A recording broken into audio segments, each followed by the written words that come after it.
ताज्या बातम्यांचे अपडेट्स मिळण्यासाठी आपले विदर्भला सबस्क्राईब करा व बेल आयकॉनवर क्लिक करा।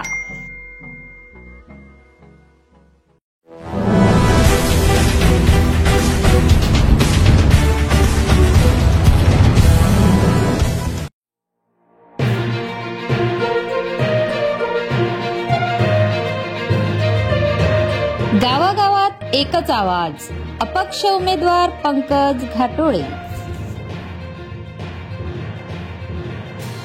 नागपूर जिल्ह्यातील अत्यंत प्रतिष्ठेची मानली जाणारी आणि संपूर्ण विदर्भाचे ज्या विधानसभेकडे लक्ष लागले आहे ते विधानसभा क्षेत्र म्हणजे सावनेर विधानसभा।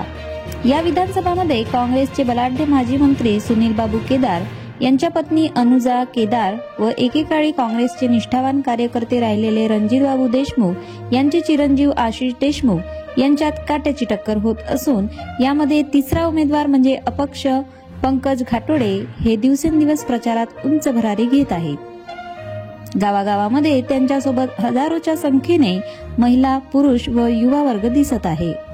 त्यामुळे काँग्रेस व भाजपपुढे एक संकट आल्यासारखे वाटत असल्याचे चित्र सध्या प्रत्येक गावागावांमध्ये दिसत आहे।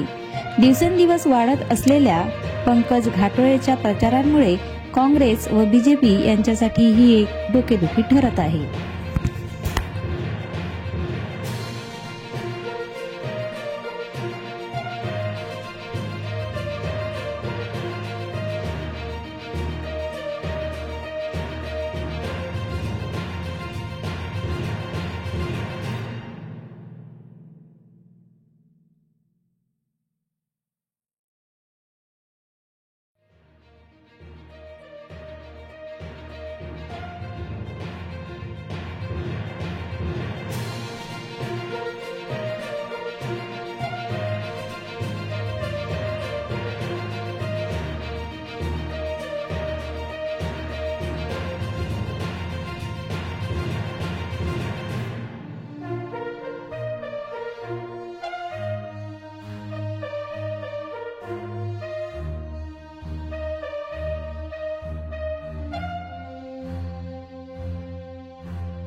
प्रतिनिधी पुरुषोत्तम नागपूरकर, सावनेर, आपले विदर्भ।